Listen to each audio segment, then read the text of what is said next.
A forma como o nosso sistema capitalista está estruturado fez com que surgissem esses bilionários excepcionais que têm uma quantidade enorme de poder. Se você olhar para o que chamamos de 7 magníficas da Bolsa, Amazon, Nvidia, Google, Facebook, Tesla, Microsoft, as 7 maiores empresas, elas representam cerca de 40% do mercado de ações. Então, se você pensar bem, todo o mercado de ações dos Estados Unidos é composto em cerca de 40% por essas 7 empresas. E se você observar esses CEOs, todos eles têm centenas de bilhões de dólares em patrimônio líquido. E, curiosamente, a maioria deles estava no palco com o presidente Trump durante a posse. Infelizmente, especialmente nos Estados Unidos, o nosso sistema político é um sistema de pague para participar. Você precisa de uma quantidade enorme de dinheiro para ter sucesso na política americana. Eu vejo isso sendo resolvido? Não. Infelizmente, vejo essa diferença só aumentando. No, unfortunately, I see the gap only getting bigger.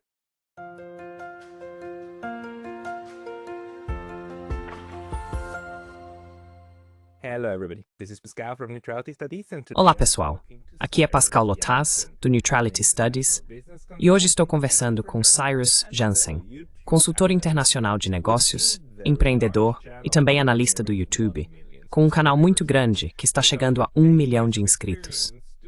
Com mais de 10 anos de experiência fazendo negócios na China, Cyrus frequentemente publica análises em formato curto, além de entrevistas mais longas, geralmente focando em desenvolvimentos na China e nos BRICS. É sobre isso que quero conversar com ele hoje, para saber sua opinião sobre os rumos da geopolítica mundial. Então, Cyrus, seja bem-vindo. Muito obrigado, Pascal. Sou um grande fã do canal e estou muito honrado em estar aqui. Obrigado. Muito obrigado por dedicar seu tempo. Quero dizer, você tem uma posição especial, pois passou muito tempo na China e vivenciou o país em primeira mão nos últimos 15 anos, mais ou menos. Acho que vi que você foi para lá pela primeira vez em 2007, correto? Você adotou uma visão contrária desde cedo, inclusive em relação ao que estava acontecendo em Hong Kong durante os protestos de 2019. Talvez possa nos contar um pouco mais sobre seu histórico. Como chegou a ver a China hoje de uma forma mais positiva do que ela costuma ser retratada no Ocidente?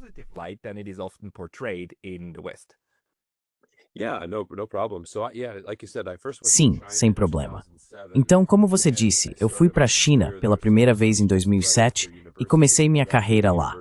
Isso foi logo depois da universidade, me formei e 2 semanas depois comprei uma passagem só de ida para Xangai. Foi lá que comecei minha carreira. Sabe, 2007 foi um momento muito importante para a China. Foi realmente quando a China começou a se abrir e a se tornar a superpotência que vemos hoje. Em 2007, o PIB cresceu 14,4%, então a economia estava em alta. Claro, Pequim sediou as Olimpíadas em 2008 e em Xangai tivemos a Expo Mundial de 2010. Então houve um período realmente dourado em que era possível ver a economia chinesa crescendo muito rápido. E claro, isso foi durante a recessão econômica no Ocidente, certo?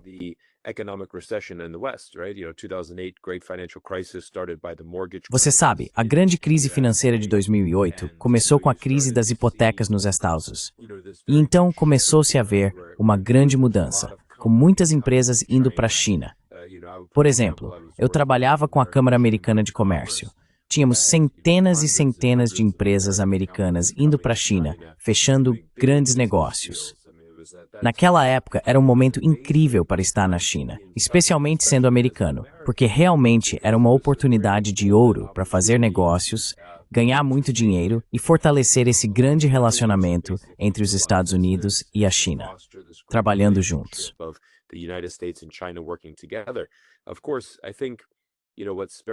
Claro, acho que o que é muito triste nisso tudo é que, com o passar do tempo, a China começou a crescer cada vez mais e começou a haver uma mudança perceptível no relacionamento entre os Estados Unidos e a China. Infelizmente, acho que os Estados Unidos ficaram um pouco intimidados demais com a ascensão da China. Se você voltar aos primeiros anos, com George Bush e depois também com Barack Obama, a mensagem era muito clara. Não temos medo de uma China em ascensão, porque se a sua economia vai bem, Vocês podem comprar mais produtos americanos. Podemos ganhar dinheiro vendendo produtos para vocês. Não há problema. E então essa atitude mudou em relação à China.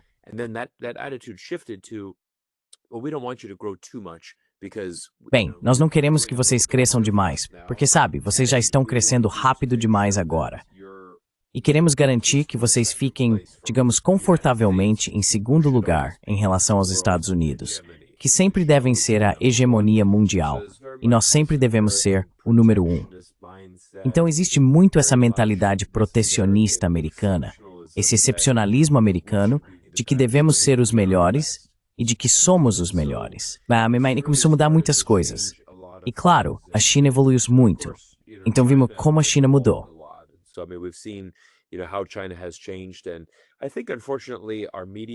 E eu acho que, infelizmente, nossa mídia no Ocidente realmente retratou a China de uma forma que muitas vezes é bem diferente do que as pessoas realmente vivenciam. E claro, a Covid em 2020 foi um período muito difícil para o mundo inteiro.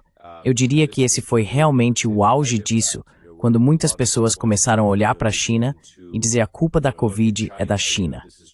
E claro, a China fechou suas fronteiras por quase 4 anos. Então, foi um período muito difícil para os ocidentais começarem a entender a China.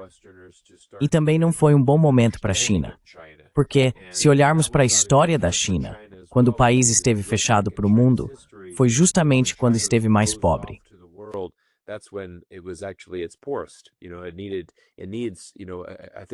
Eu acho que uma economia saudável precisa ter comércio, precisa ter comunicação, precisa receber visitantes internacionais. Então agora avançando para 2025, acredito que estamos vendo um renascimento disso.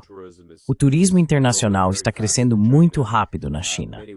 Muitos ocidentais estão agora descobrindo a China através das redes sociais, entendendo como é realmente a vida na China. E eu sempre quero dizer que nunca quero que ninguém seja influenciado pela mídia. Sempre quero que você, se nunca foi à Europa, ou à América do Sul, ou à Ásia, ou à China, onde quer que seja, vá e experimente por si mesmo. Acho que essa é sempre a minha mensagem. E sempre há muito mais do que a mídia vai te contar.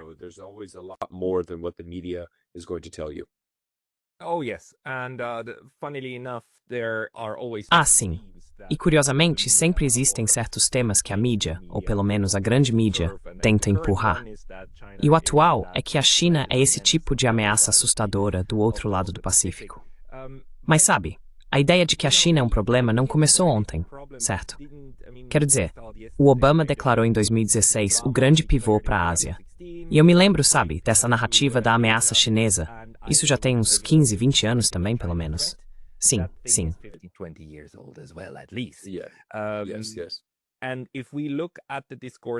E se olharmos para o discurso atual, o que encontramos é que até mesmo pessoas que admiro muito, como John Mearsheimer e outros, dizem, olha, permitir que a China entrasse na OMC, a Organização Mundial do Comércio, e deixá-la se tornar um país rico, provavelmente foi uma decisão ruim dos Estados Unidos. E eu sempre me pergunto, por que as pessoas enquadram a ascensão da China como uma consequência da política externa dos Estados Unidos? Conte um pouco sobre a sua experiência. O fato de a China ser boa em negócios e ser tão fundamental hoje para a economia mundial, de onde isso veio, na sua análise?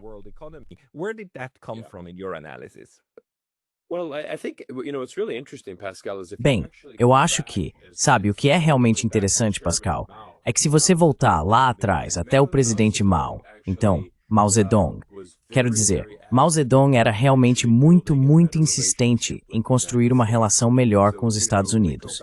Então, se voltarmos 50, 60 anos atrás na China, e novamente, nesse ponto, a China era um dos 10 países mais pobres do mundo. Então, este é realmente um período impressionante quando olhamos para essa era. Mas até mesmo Mao Zedong era muito insistente em abrir a China e realmente construir algum tipo de relação. E ele disse que se pudéssemos trabalhar com os Estados Unidos, precisaríamos que os Estados Unidos viessem para cá.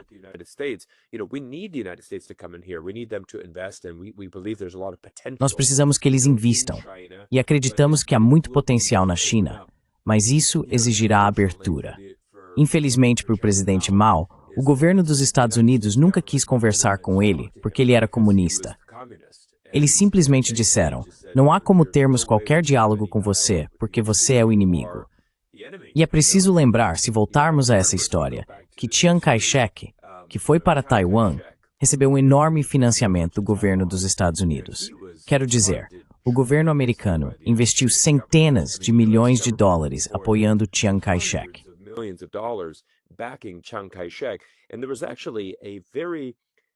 E houve, na verdade, uma grande perda de prestígio para o governo dos Estados Unidos, porque naquela época eles realmente achavam que Chiang Kai-shek tinha mais poder na China continental. Então disseram, se realmente apoiarmos Chiang Kai-shek, se lhe dermos centenas de milhões, ele vai conseguir liderar uma revolução e transformar a China em uma democracia. Assim, os Estados Unidos poderão exercer seu poder e controle sobre aquela região. Mas é claro, Chiang Kai-shek não words em muitos aspectos. Ele só pensa em dinheiro. Just a mercenary in many ways. I mean, he was just all about the money. There was a nickname that they called him, Chiang Cash. Havia um apelido que davam para ele, sabe? Chiang Cash My Check, em vez de Chiang Kai-shek, porque ele realmente ganhou muito dinheiro do governo dos Estados Unidos. Mas infelizmente ele não tinha poder lá. E então, muito tolamente, os Estados Unidos não respeitaram o presidente Mao. Eles não perceberam que ele realmente tinha o apoio do povo e, claro, conseguiu estabelecer a China que conhecemos hoje em 1949, fundando a República Popular da China. Mas eu acho que, como nós, eu queria estabelecer essa base porque, novamente, sempre foi a China querendo se abrir.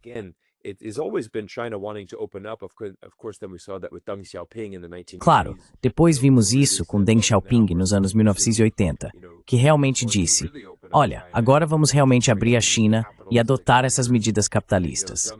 Deng Xiaoping veio aos Estados Unidos, usou o chapéu de cowboy, começou a visitar diferentes instalações. E isso foi novamente nos anos 1980. Ainda assim, a China não era uma nação rica de forma alguma, e tinha essa oportunidade de crescer. Acho que realmente é uma combinação de ambos. Eu realmente acredito que os Estados Unidos foram muito benéficos para a ascensão da China, porque se trata de fazer negócios.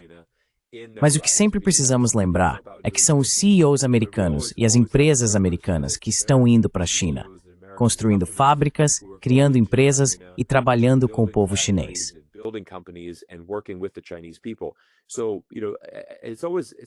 Sabe, sempre acho muito interessante quando ouço americanos hoje em dia dizendo coisas como não precisamos da China, não precisamos fabricar nada na China, devíamos ter comércio zero com a China. E eu fico pensando, ei, você prestou atenção nos últimos 40 anos? São as nossas empresas americanas que vão para a China, certo? São as nossas empresas americanas que querem expandir lá. E eu diria, por exemplo, vamos pegar a Apple, uma das empresas mais bem-sucedidas da história. Tem sido uma empresa incrível se você investiu na Apple nos últimos 5, 10, 20 anos, seja qual for o período. Mas eu argumentaria que a Apple é muito mais uma ação chinesa. Sabe, a Apple hoje não estaria nem perto de onde está sem a China.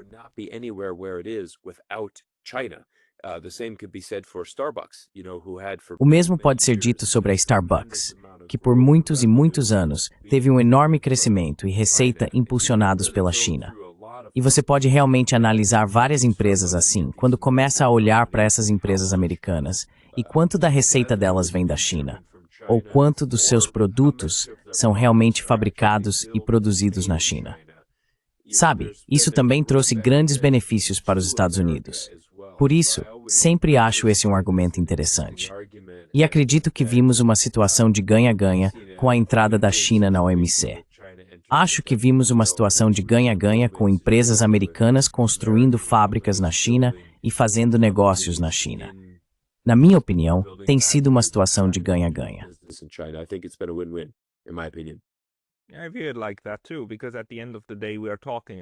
Eu também me sinto assim, porque no fim das contas, como você disse, estamos falando de comércio, que sempre implica reciprocidade dos dois lados, certo? Comerciantes não negociam se não acreditam que também há algo a ganhar para eles. Correto. A questão é um pouco como quando sempre houve acusações contra a China, certo? Primeiro, de que eles roubam propriedade intelectual, depois de que pagam mal seus trabalhadores, e, portanto, não há igualdade de condições. Tudo isso enquanto, claro, os Estados Unidos ainda eram, e em certa medida ainda são, a maior economia do mundo. E essa narrativa de que os Estados Unidos sofrem com o comércio injusto, que agora, claro, está em dose máxima com Donald Trump, enquanto ainda assim, os Estados Unidos são nominalmente a maior economia do mundo. Não per capita, não em PPC, mas nominalmente. Como é que essa narrativa de que os Estados estão sofrendo porque outros estão negociando de forma injusta é tão popular de trás? Trading unfairly is so popular inside the US. Bem, eu acho que infelizmente agora vou falar especificamente sobre os últimos 5 anos, mais ou menos. Acho que você pode voltar a 2016, quando Donald Trump se tornou presidente pela primeira vez. Isso realmente marcou uma mudança muito importante nos Estados Unidos. E o motivo disso, Pascal, é que nos Estados Unidos, eu acho que Donald Trump realmente trouxe um elemento totalmente novo para a política interna. Donald Trump foi o primeiro presidente eleito sem nenhuma experiência política. Todos nós sabemos disso sobre Donald Trump. Sabemos que ele fala de improviso, ele não tem filtro. Ele fala como um homem comum, sabe, apenas um homem muito, muito apaixonado. Ele é muito apaixonado pela América, mas não tem filtro.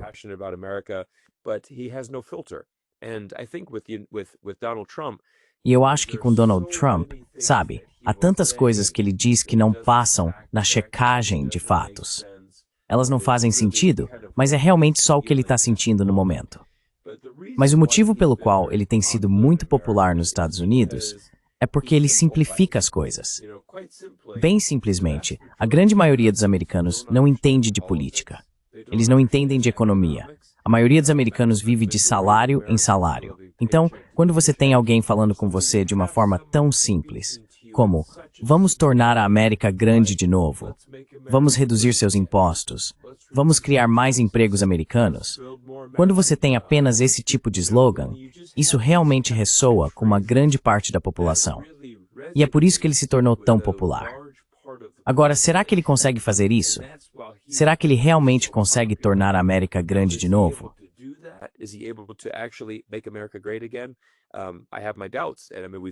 Tenho minhas dúvidas. Quero dizer, já vimos isso, especialmente em 2025. A reputação dos Estados Unidos no cenário global caiu significativamente este ano. As tarifas, como você pode imaginar, como alguém que faz negócios entre os Estados Unidos e a China e tem feito isso nos últimos 18 anos, sou totalmente contra as tarifas. Não acho que elas tragam benefícios para os Estados Unidos. Não acho que tragam benefícios para o mundo. Certamente não é benéfico tarifar todos os países da forma como ele fez em 2 de abril. E novamente, aqui estamos em agosto de 2025, indo para a segunda rodada desse Dia da Libertação, onde vamos, mais uma vez, penalizar muitos dos nossos aliados mais próximos com tarifas e barreiras comerciais.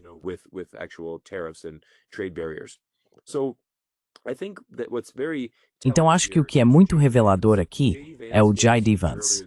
J.D. Vance fez um discurso no início deste ano em que disse que a globalização foi um fracasso. E aqui está o motivo. No nosso mundo ideal, queríamos manter esses países menores e subdesenvolvidos. Basicamente, queríamos mantê-los pobres. Poderíamos transferir algumas fábricas para eles, permitir que construíssem fábricas e, essencialmente, subissem lentamente. Mas precisa haver uma diferença. Os Estados Unidos devem estar no topo. Esses países em desenvolvimento devem estar abaixo de nós. É uma arrogância americana muito típica. É o excepcionalismo americano. E achei essa declaração do J.D. Vance bastante profunda, porque essencialmente a mensagem dele foi: vocês precisam continuar pobres, só precisam fabricar nossas coisas. MG Systems. Faz jeito. Ele disse isso. Estou parafraseando, não estou citando diretamente, mas essencialmente a mensagem dele era que a globalização foi um fracasso, porque esses outros países, como ele disse, não apenas fabricaram, eles começaram a inventar sua própria tecnologia. E é exatamente isso que você vê com a China. Acho que esse era o principal ponto dele. Ele estava satisfeito que a China fosse a fabricante, mas de repente a China começa a inovar e agora está controlando o jogo. Se você olhar a Tower, a indústria de painéis é um excelente exemplo pela Job. Would be a fantastic industry to examine. If you go back as recent as 2008, Se você voltar tão recentemente quanto 2008, na verdade, em Michigan, no estado de Michigan, nos Estados Unidos, eles tinham fábricas enormes lá e controlavam cerca de 50% da produção mundial de energia solar naquela época. Quero dizer, era realmente fenomenal essa quantidade. O Japão tinha talvez cerca de 2%. Acho que a Alemanha tinha talvez cerca de 3%. Mas era principalmente os Estados Unidos, e a China não aparecia em lugar nenhum. Mas o que aconteceu foi que, obviamente, a China começou a fabricar e desenvolver a tecnologia. Vimos uma mudança tremenda. Acho que o Japão agora fechou completamente sua indústria solar. Eles não estão fabricando nada.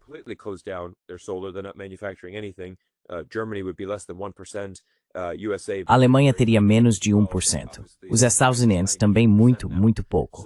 Mas, obviamente, a China está agora com 98%. Então, eles conseguiram não só fabricar melhor, mas também avançaram muito mais, melhoraram a qualidade e chegaram a um ponto em que agora a China é líder nisso. Acho que esse é um exemplo muito claro de como a China consegue se tornar uma fabricante e depois fazer a transição para inovadora e começar a inovar. Vimos isso em muitos setores. Vimos isso, por exemplo, com veículos elétricos. Sabemos que o futuro dos veículos elétricos está na China.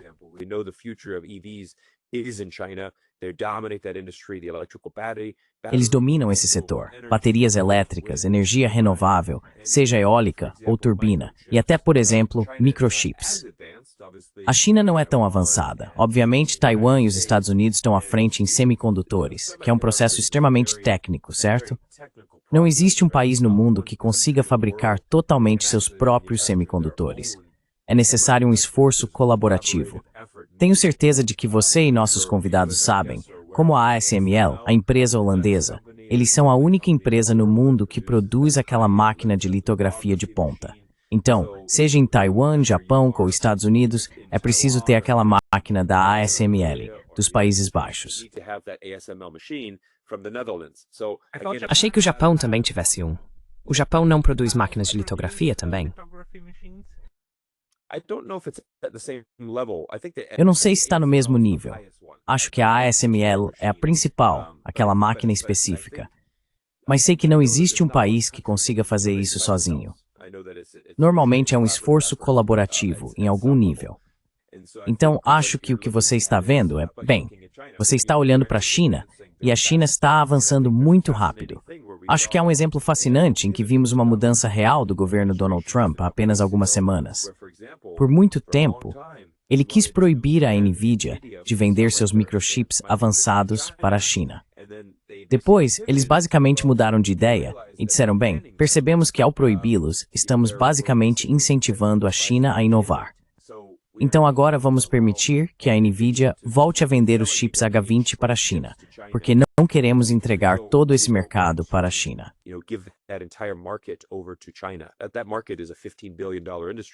Esse mercado é uma indústria de 15 bilhões de dólares.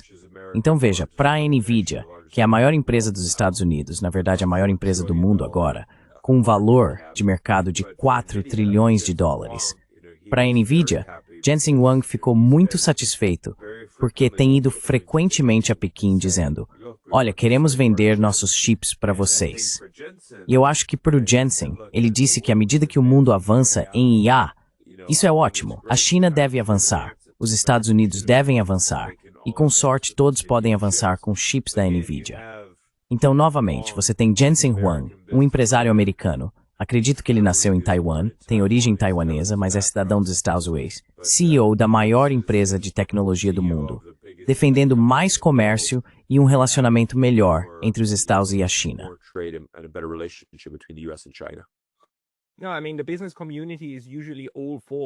Quero dizer, a comunidade empresarial geralmente apoia melhores relações internacionais para abrir mercados e manter as cadeias de suprimentos funcionando.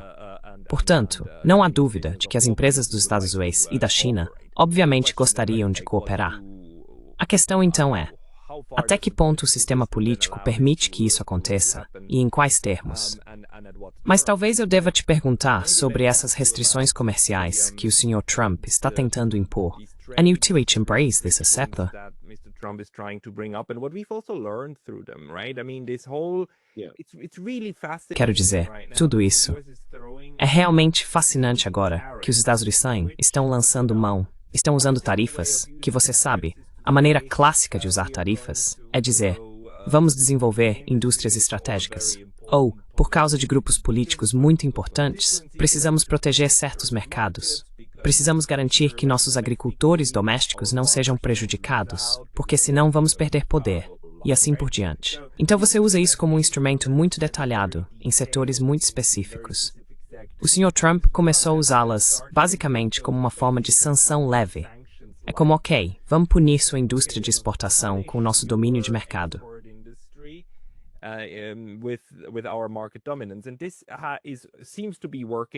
E isso parece estar funcionando com a Europa, o Japão e alguns países menores do Sudeste Asiático.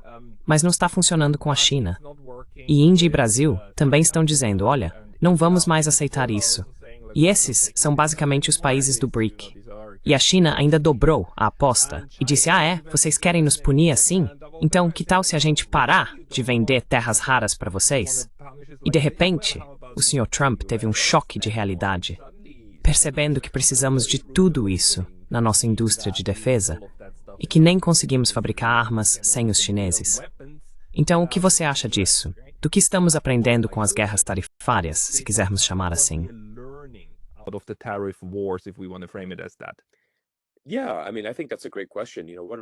Sim, quero dizer, acho que essa é uma ótima pergunta. Sabe, o que estamos aprendendo?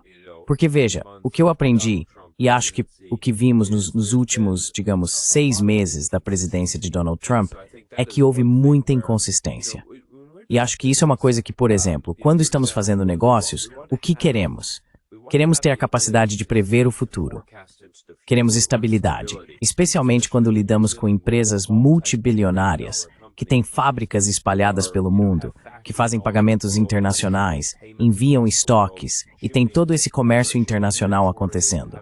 Você quer ser capaz de enxergar como será o futuro.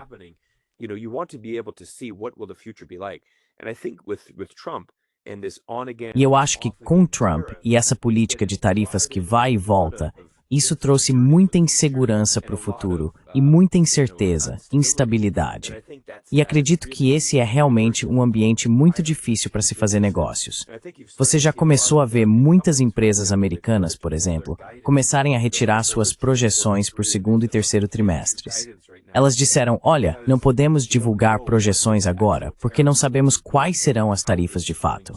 Não sabemos como isso vai influenciar nosso negócio. Por exemplo, a Ford Motor Company já pagou cerca de 800 milhões de dólares em tarifas só no último trimestre.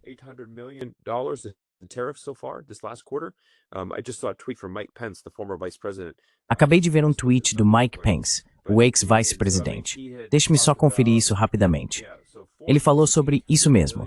A Ford pagou 800 milhões de dólares em tarifas em 3 meses, apesar de fabricar a maioria de seus carros nos Estados Unidos. Então você começa a perceber que isso tem uma influência enorme no resultado financeiro, certo? Quero dizer, de repente, há um custo de 800 milhões de dólares que a Ford precisa arcar. E, infelizmente, isso volta à questão dos americanos de pensamento simplista, e digo isso com respeito aos meus compatriotas. Mas, novamente, temos o presidente dos Estados Unidos dizendo agora que bilhões de dólares em receitas estão entrando no país vindos do mundo todo.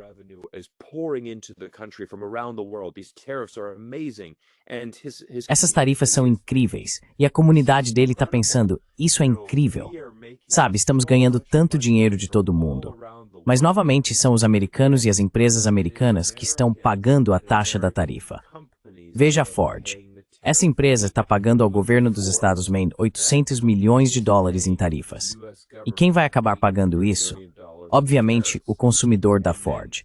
Se você for comprar um Ford ou uma caminhonete, o preço vai aumentar por causa das tarifas. Então, no final das contas, você é quem vai pagar por isso. Mas não vemos isso nos Estados Unidos. Muitas pessoas não conseguem entender isso. E fico bastante surpreso com a quantidade de pessoas que não percebem essa noção básica de economia sobre como as tarifas realmente funcionam.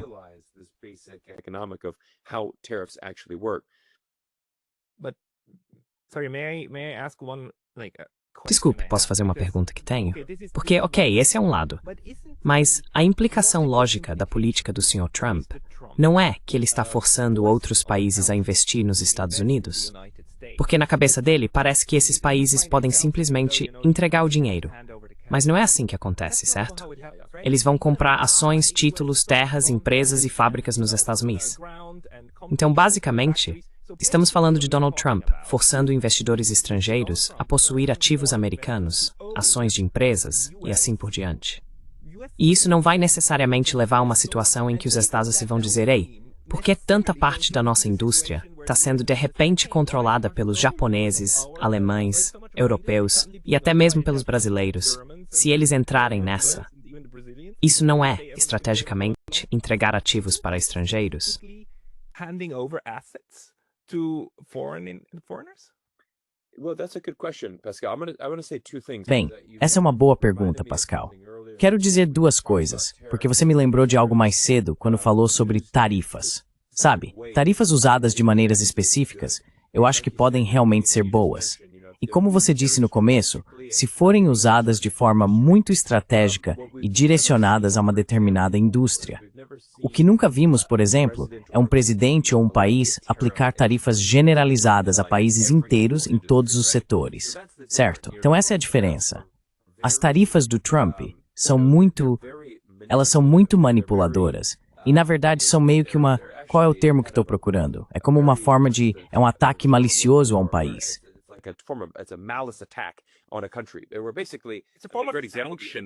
Eles basicamente é um ótimo exemplo. Realmente é uma forma de sanção e é um ataque muito malicioso contra o país. Novamente, voltando ao dia 2 de abril, o dia da libertação, todos os países do mundo foram tarifados. Quero dizer, veja o caso do Camboja. Agora você tem uma tarifa de 90% sobre qualquer coisa vinda do Camboja. Agora, vamos dar um exemplo para os convidados. Eu morei no Canadá por 5 anos. Por exemplo, os canadenses, muito famosos pelo xarope de bordo, uma indústria muito grande no Canadá, colocam tarifa sobre o xarope de bordo vindo dos Estados Unidos, certo? Essa é uma indústria muito específica que eles estão mirando, porque nos Estados Unidos, o estado de Vermont produz xarope de bordo.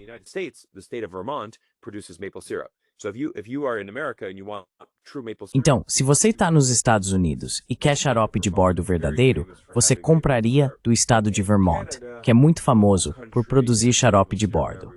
No Canadá, o país inteiro tem xarope de bordo em todo lugar. É uma indústria enorme. E, obviamente, para o Canadá, como é uma indústria tão vital para os canadenses, eles vão tarifar especificamente esse setor vindo dos Estados Unidos, porque não querem concorrência americana. Esse seria um de tarifa funcionando, onde há um motivo específico. E acho que, quando explicamos dessa forma, todos nós conseguimos entender, ok, faz sentido. Eu entendo porque o governo canadense tarifaria o xarope de bordo.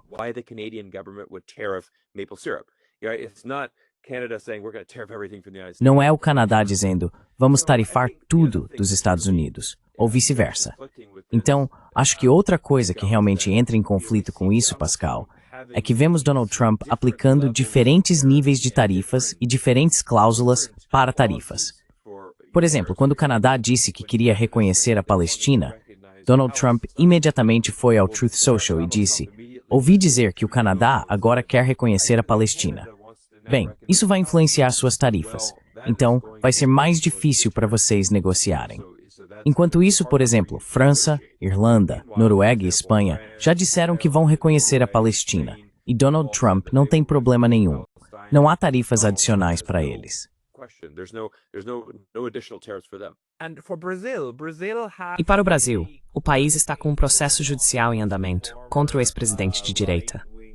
Donald Trump não gosta disso, porque, de certa forma, se identifica com a situação, já que ele próprio passou por processos judiciais e tudo mais.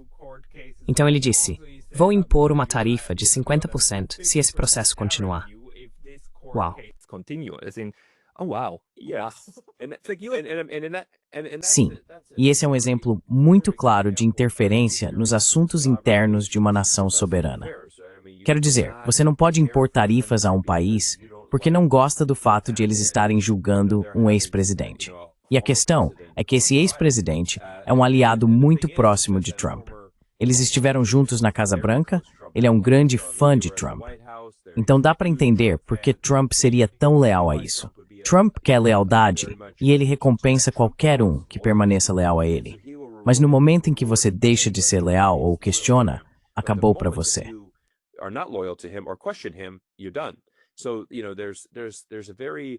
Então veja, Donald Trump, neste momento, está agindo nos Estados Unidos como um imperador, como um rei. E você precisa agradar o rei ou será afastado da corte? É uma situação muito difícil ver a democracia mais reconhecida do mundo agindo dessa maneira. E novamente vemos algo semelhante quando, por exemplo, eles vão impor uma tarifa adicional de 50% à Índia porque estão comprando petróleo russo. Bem, sabemos que, por exemplo, Estados Unidos era isso. In the Quizwords history da Rússia, certo?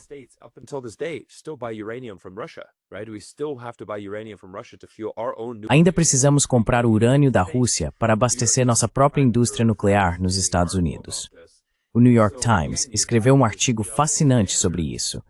E, novamente, você tem esse duplo padrão em que a Índia diz, olha, vocês podem nos criticar por comprar petróleo russo, mas no fim das contas, precisamos de energia. E se houver uma oportunidade de comprar, vamos comprar. Enquanto isso, vocês também estão comprando energia. Vocês precisam de urânio para seus reatores nucleares nos Estados Unidos, onde 25% do país obtém eletricidade da indústria nuclear. Então vocês pararam de comprar urânio da Rússia? Não.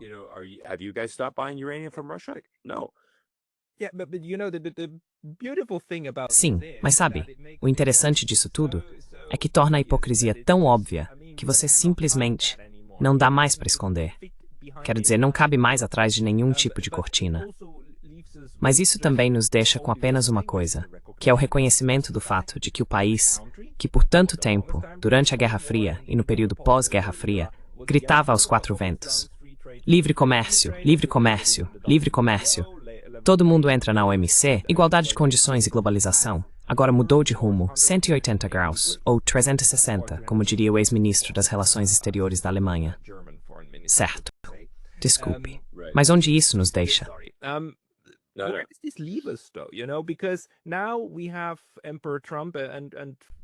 Sabe, porque agora temos o imperador Trump. E o curioso é que, com a política externa dos Estados Unidos, mesmo que os democratas se oponham a isso, sabemos que presidentes sucessivos tendem a não reverter certos elementos da política externa que criticaram antes. Onde isso nos deixa, agora que temos a maior superpotência? E os Estados Unidos ainda são, eu diria, a maior, embora a China esteja muito, muito próxima neste momento, tratando o comércio mundial como o Velho Oeste, certo? Quem atira primeiro vence. O que isso faz com o resto? Vamos falar da China. Qual é a abordagem dos chineses, também junto com os BRICS, para lidar de alguma forma com esse fato que temos diante de nós?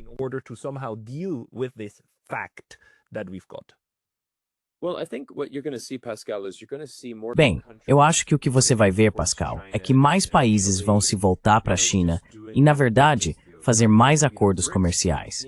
Então acredito que o BRICS continua ganhando força a cada mês, a cada ano. Está ficando maior. Há mais interesse da comunidade.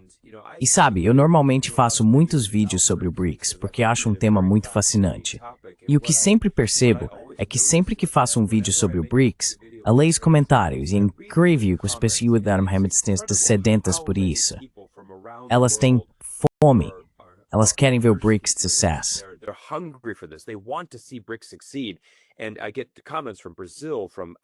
E eu recebo comentários do Brasil, de países africanos, do Oriente Médio, do Sudeste Asiático, de todo mundo, onde as pessoas realmente querem que o BRICS tenha sucesso e tente fazer algo diferente, realmente se desvincular dos Estados Unidos e desse domínio de poder. E por isso acho que o que você está vendo é muito interessante. Por exemplo, Modi da Índia agora vai agendar sua primeira visita de Estado com Xi Jinping em 7 anos. E isso é um resultado direto dessas tarifas adicionais do Trump. Então você vê que Trump está realmente aproximando a Índia da China.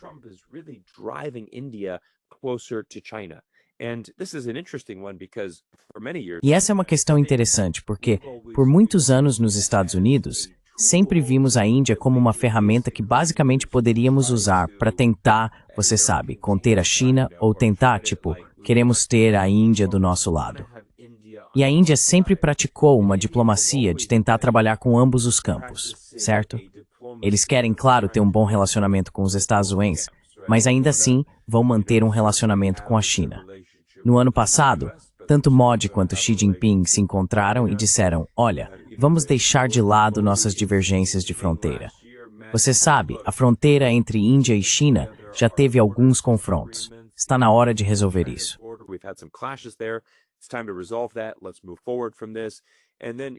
Vamos seguir em frente a partir disso. Então você vê, por exemplo, o Brasil. Curiosamente, li um artigo no início dessa semana dizendo que as carnes brasileiras agora começarão a ser importadas pelo Japão pela primeira vez em 20 anos, já que havia uma questão com todas essas tarifas. Então veja, li outro artigo, esta semana, em que acho que foram 153 exportadores brasileiros de café, porque eles foram tarifados, e basicamente o mercado deles nos Estados Unidos está secando, que na verdade todos migraram para a China. Então a China os recebe de braços abertos, e a China é atualmente a nação de café que mais cresce no mundo. Portanto, há muito mercado para esses torrefadores brasileiros produzirem seus grãos e enviarem para outros lugares.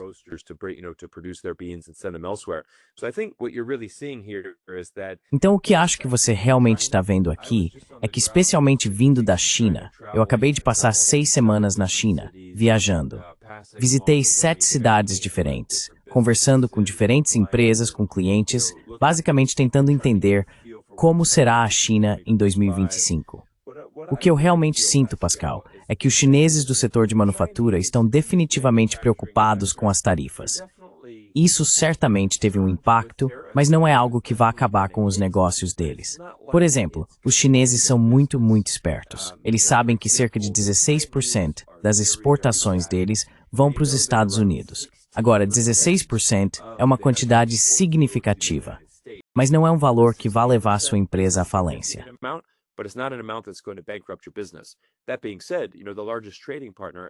Dito isso, o maior parceiro comercial é a ASEAN, que é a Associação das Nações do Sudeste Asiático. Esse é, na verdade, o maior grupo comercial da China. Então vemos um aumento do comércio com Vietnã, Camboja, Tailândia, Malásia, esses países que também estão crescendo bastante. Vamos construir uma relação melhor com a Índia. Queremos ter uma relação muito melhor também na América do Sul. O Brasil é nossa principal economia lá. Então, você começa a ver muito mais comércio e muitos mais acordos acontecendo. E, novamente, acredito que com Donald Trump, à medida que ele continua nesse caminho, ele só vai direcionar mais negócios para a China. E a China simplesmente vai dizer, olha, vamos continuar diversificando ao fazer mais comércio com muitos outros países ao redor do mundo.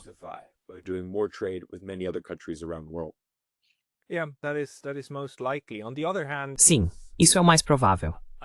Por outro lado, eu também diria que é improvável que a China desista completamente de tentar operar no mercado dos Estados Unidos e vice-versa. Pela minha própria pesquisa sobre a Segunda Guerra Mundial, posso dizer que os países neutros nunca quiseram deixar de operar mesmo nos mercados mais distantes. Os suíços sempre tiveram interesse em estar no mercado japonês, não porque fosse grande, era pequeno, algo entre 1% e 2%. Mas as empresas que atuavam nele tinham bons lucros e continuavam fazendo lobby para manter esse relacionamento. Então, como você acha que as empresas que têm grande exposição ao mercado dos Dostoiévskis, empresas chinesas que têm grande exposição, como você acha que elas vão tentar lidar com isso? Porque existem estratégias diferentes.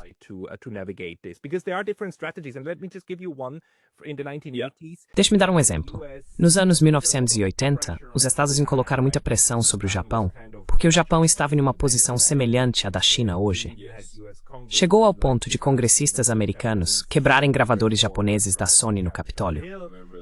Eles forçaram os japoneses a adotar restrições voluntárias de comércio, restrições de exportação, e o Japão passou a exportar menos carros voluntariamente.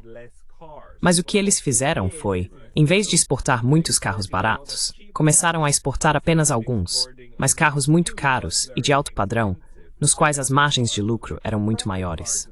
Então, o resultado final foi que empresas japonesas como Honda e Toyota ainda lucraram mais do que antes.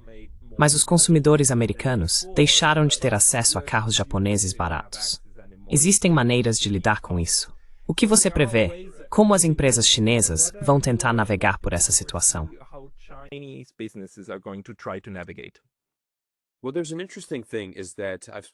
Bem, há uma coisa interessante. Conversei com alguns clientes e empresários que conheço e há algumas coisas que vou mencionar. Primeiro, os chineses são muito espertos, então eles já encontraram várias maneiras de contornar isso. Por exemplo, você deve ter notado que a quantidade de exportações da China para o Vietnã explodiu nos últimos 6 meses. Agora, vamos ser bem honestos aqui. Você sabe o que está acontecendo. Muitas exportações estão sendo enviadas para o Vietnã e depois encaminhadas para os Estados Unidos. Existem também empresas inteiras que basicamente foram criadas para ajudar a gerenciar as tarifas.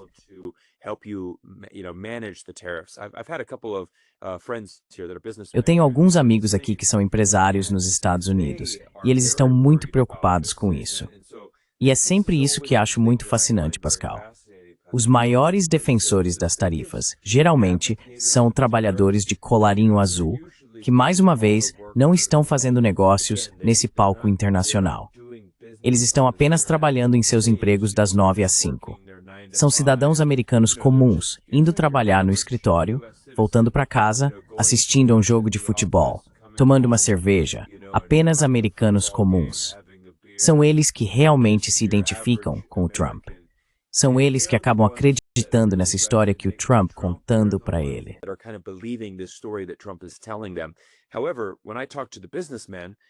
No entanto, quando converso com empresários aqui nos Estados Unidos que já viajaram pelo mundo, que continuam viajando pelo mundo, indo para a Europa e para a Ásia, e que realmente facilitam o comércio global, são eles que estão muito preocupados com as tarifas. Tenho um amigo que trabalha na indústria química, então ele lida com muitos produtos químicos de alto nível para diversos setores. Ele disse, sabe, Cyrus, é muito estressante. Tem um container vindo de Xangai e meu funcionário está no telefone dizendo, olha, não sabemos qual será a tarifa. Nesse momento ele está no meio do Oceano Pacífico.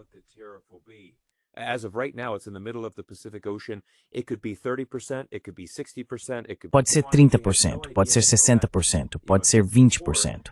Não temos ideia até você sabe, a mercadoria chegar ao porto. E então ele pensa, puxa, agora tem que pagar essa conta enorme de impostos para o governo dos Estados Unidos. Mas o que ele conseguiu fazer, e o que muitas outras empresas também fizeram, foi encontrar empresas chinesas que conseguem dar um jeito de contornar essas tarifas. Onde há vontade, há um caminho. E é aí que os chineses se tornaram muito espertos novamente. Então você pode tentar fazer isso, mas os chineses ainda vão exportar. E de novo, são os consumidores americanos que querem esses produtos. Esse é o ponto principal. Todo mundo é muito patriota e quer comprar produtos americanos até a hora de realmente pegar o cartão de crédito e fazer a compra.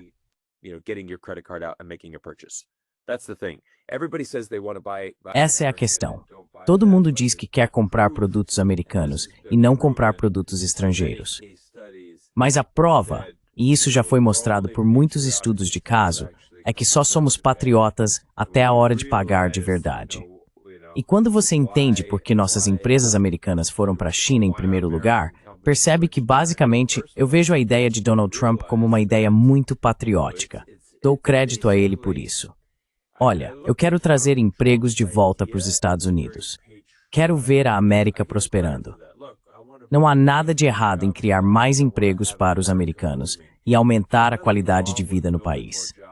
Claro, é isso que todo presidente deveria tentar fazer por sua nação. Mas também é muito irrealista dizer, não vamos mais negociar com a China. Vamos simplesmente trazer todas as fábricas de volta e construí-las aqui. Não funciona assim.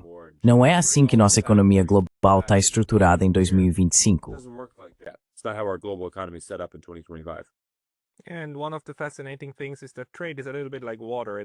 E uma das coisas fascinantes é que o comércio é um pouco como a água.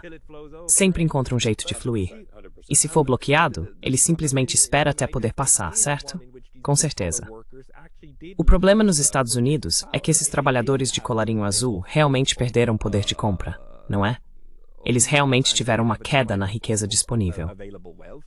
E se você olhar para a forma como as pessoas que fabricavam coisas nos Estados conseguiam viver nas décadas de 1950 e 60, e como conseguem viver nas décadas de 2010 e 20, você vê que algo deu errado internamente.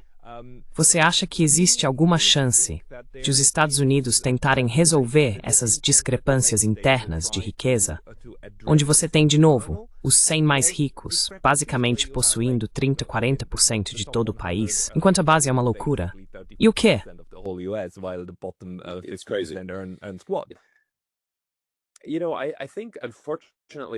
Acho que, infelizmente, a forma como nosso sistema capitalista está estruturado fez com que surgissem esses bilionários excepcionais que têm uma quantidade enorme de poder. Se você olhar para o que chamamos de sete magníficas, que são Amazon, Nvidia, Google, Facebook, Tesla, Microsoft, as 7 maiores empresas, elas representam cerca de 40% do mercado de ações. Então, se você pensar em todo o mercado de ações dos Estados Unidos, cerca de 40% é composto por essas 7 empresas. E ao observar esses CEOs, todos eles são obviamente altamente influentes. O patrimônio líquido deles somado ultrapassa $1 trilhão.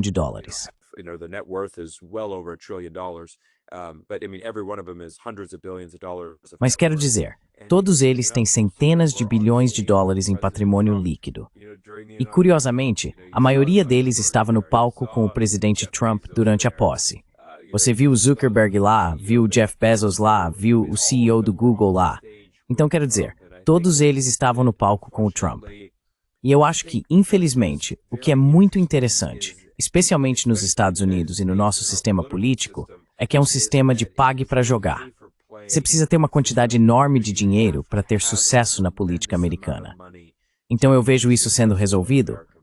Não, infelizmente vejo a diferença só aumentando. E a gente continua vendo isso.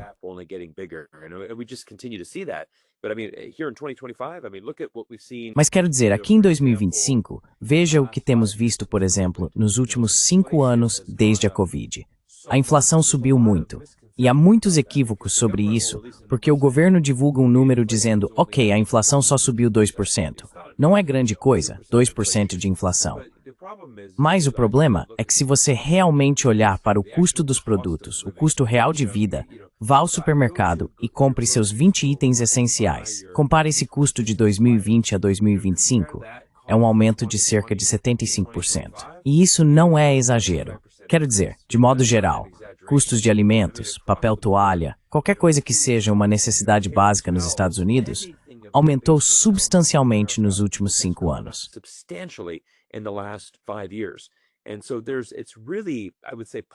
Então, realmente eu diria que após a Covid, ou desde que a Covid aconteceu, houve esse efeito bola de neve, onde a bola de neve continua acelerando, ficando cada vez maior. Sabe, eu não vejo os salários aumentando. Não vejo o custo de vida diminuindo. Está muito alto. Quero dizer, vemos que o mercado imobiliário ainda é extremamente inacessível em muitos lugares.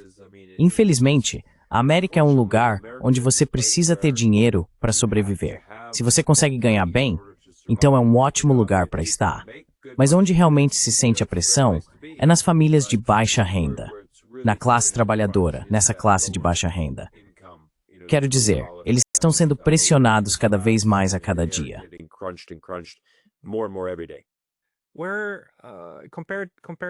Se compararmos isso com a China, onde eles estão, quero dizer, eles tiveram o maior milagre econômico dos últimos 30 ou 40 anos na história da humanidade, certo?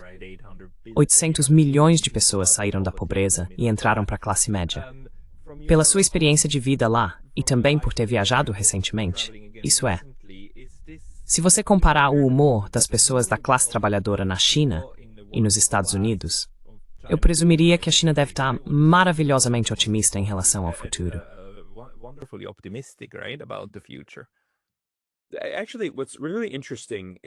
Na verdade, o que é realmente interessante é que percebi 2 coisas especificamente nessa viagem que fiz nas últimas 6 semanas, que mudaram muito só nos últimos anos. Uma das coisas que achei realmente interessante é que a segurança na China aumentou para um nível ainda mais excepcional. Você sabe, quero dizer, você está baseado no Japão, Pascal. Você sabe que normalmente em toda a Ásia é geralmente muito seguro. Obviamente, o Japão é um país muito seguro. Mas começamos a ver algo na China que eu diria que quase espelha o Japão, onde na rua as pessoas estacionam suas motos e deixam as chaves dentro, sem tirá-las. E então, por exemplo, indo a um café, uma mulher coloca a bolsa no balcão ou deixa o laptop e vai pegar um café. Isso foi algo muito difícil para mim de ver, porque, quero dizer, você nunca jamais faria isso nos Estados Unidos. Você nem conseguiria imaginar fazer isso. E não estou brincando, pessoal. A mesma coisa acontece aqui. Em Tóquio, as pessoas deixam as chaves na ignição e usam a carteira para reservar uma mesa enquanto vão ao balcão pegar um café. É incrível. Então comecei a conversar com as pessoas sobre isso e elas disseram, você sabe, a China melhorou tanto, agora está ainda mais segura. Já era segura antes, mas agora está ultra segura. Está ainda mais avançada. Eu estava conversando com um taxista e te digo, se você estiver na China e conseguir conversar com os taxistas, ou se tiver um tradutor, eles são as pessoas mais fascinantes para bater papo. Concordo. Eu estava conversando com ele e perguntei, estou curioso, quanto dinheiro você ganha por mês como taxista? E ele disse, eu ganho cerca de 6.000 renminbi por mês.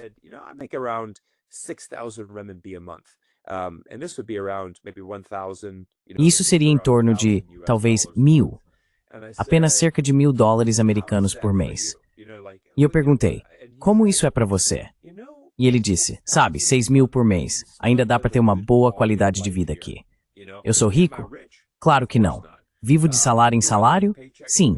Quer dizer, ainda consigo economizar um pouco disso. Mas sabe, meus itens essenciais estão cobertos.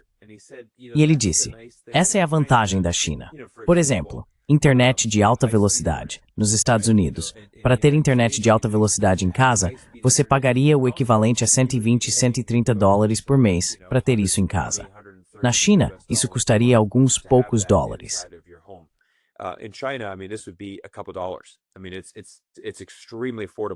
É extremamente acessível. Você olha por seu telefone. Além disso, pelo seu telefone, você está pagando cerca de $120 a $150 por mês, só de internet em casa. E pelo seu celular, provavelmente está pagando cerca de $300 por mês nos Estados Unidos. Isso seria literalmente talvez $20 na China. E porque o governo chinês disse que ter internet de alta velocidade em 2025 é basicamente como um direito humano. Quero dizer, você precisa disso para sobreviver em 2025. Isso não é negociável. Então acho que o governo da China fez um trabalho muito bom em tornar as partes essenciais da sua vida muito acessíveis. E quando você olha para o custo dos alimentos, também é extremamente acessível.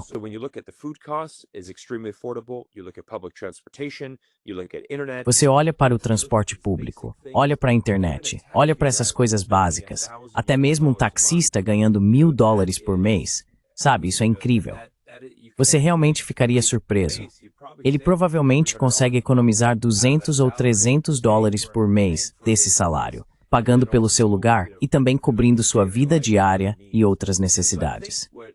Então, o que eu definitivamente diria, Pascal, é que para a classe mais baixa, é definitivamente melhor estar na China do que estaria nos Estados Unidos. E de novo, eu tive essa conversa, por que sim, mas só o equivalente a $1.000 por mês.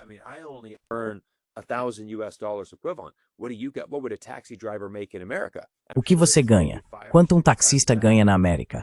Tenho certeza de que é talvez 5 ou 6 vezes mais do que isso. Eu disse seria 5 ou 6 vezes mais. Mas suas despesas, você não acreditaria. Quero dizer, se você é um taxista em Nova York, quanto você acha que pagaria de aluguel? Além da gasolina, que é cara.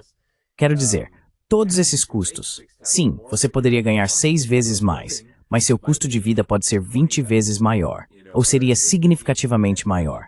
Então acho que sempre é preciso ter muita perspectiva.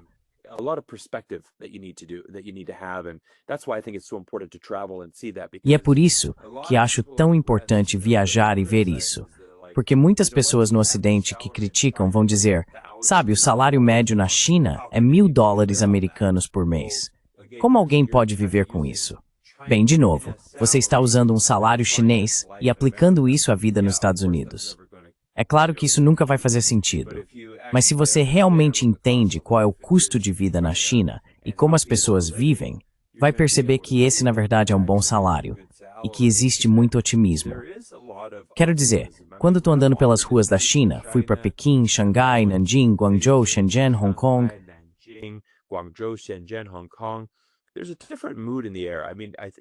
Há um clima diferente no ar. Quero dizer, sabe, o que é muito interessante, Pascal, é o grande crescimento das marcas locais, marcas chinesas locais, que estão realmente se tornando muito populares.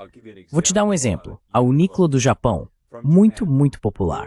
Talvez há 10 anos, lembro da inauguração da loja principal em Xangai, milhares de pessoas lá dentro, todo mundo querendo. É uma ótima qualidade, certo? A Uniqlo é incrível. Produtos de boa qualidade, preço muito acessível. Quando voltei desta vez, pois é, aí tá. Quando voltei desta vez, vi uma nova loja chinesa chamada Benlai. E a Benlai é basicamente a Uniqlo chinesa.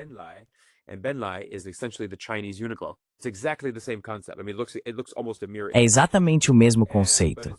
Quero dizer, parece quase uma imagem espelhada, mas é chinês. Então eu fui lá e os preços são ainda melhores e a qualidade é fantástica.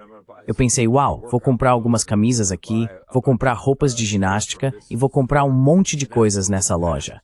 Aquela loja estava lotada. Então você percebe uma mudança acontecendo. Quando fui à China pela primeira vez, em 2007, as pessoas não queriam comprar roupas chinesas. As pessoas não queriam comprar marcas chinesas, certo? Quero dizer, Adidas, Nike, obviamente celulares da Apple, qualquer coisa ocidental era considerada um luxo, e você queria ter aquilo.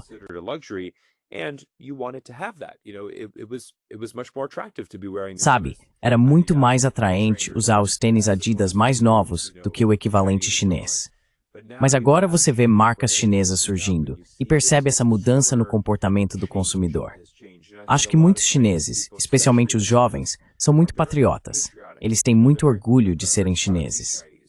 E acredito que isso também é resultado das tarifas impostas por Donald Trump. Elas realmente inspiraram a geração mais jovem, que está abraçando suas raízes, valorizando sua cultura e dizendo: tenho muito orgulho de ser chinês. Vamos comprar produtos chineses, vamos construir nossa economia e fazer as coisas do nosso jeito. E se os Estados Unidos quiserem jogar esses jogos, que joguem. Mas não vamos nos curvar, nem nos deixar intimidar.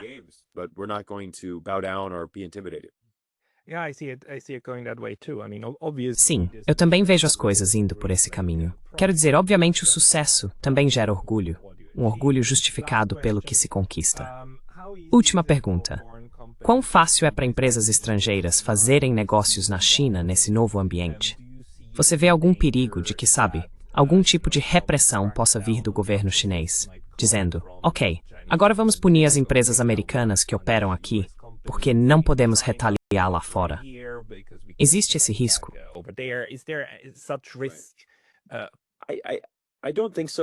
Eu não acho, porque, quer dizer, deixa eu só dizer, eu diria que a resposta para isso é um não firme. A questão é que a economia da China não está na sua posição mais forte no momento. Não quero retratar como se fosse, nossa, a economia está bombando por lá.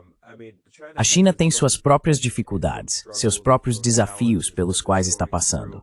Mas eu diria que a China está bastante aberta ao investimento estrangeiro direto, a trabalhar com empresas internacionais. Vimos isso também com o governo chinês, abrindo o país para muitos outros países, tornando-os isentos de visto para entrar na China. E isso tem sido um desenvolvimento muito significativo.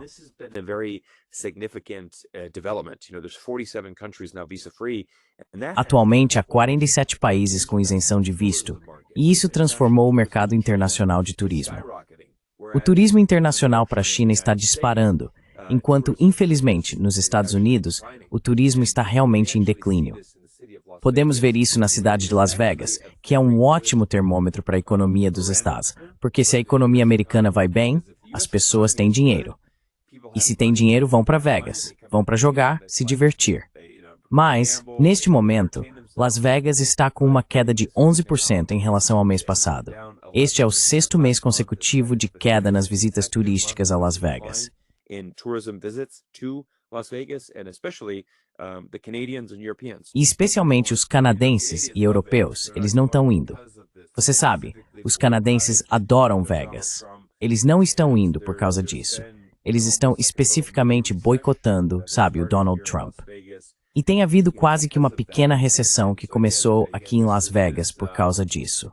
Então, novamente, esse é um dos primeiros sinais de uma recessão começando. As pessoas não estão indo para Vegas porque os preços estão simplesmente altos demais e elas não têm mais dinheiro.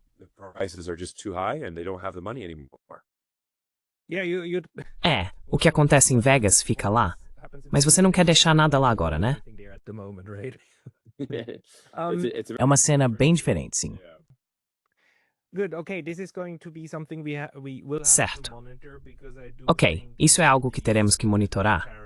Porque realmente acho que essas tarifas e tudo mais vão ser uma questão importante, sobre a qual os próprios Estados Unidos vão tropeçar.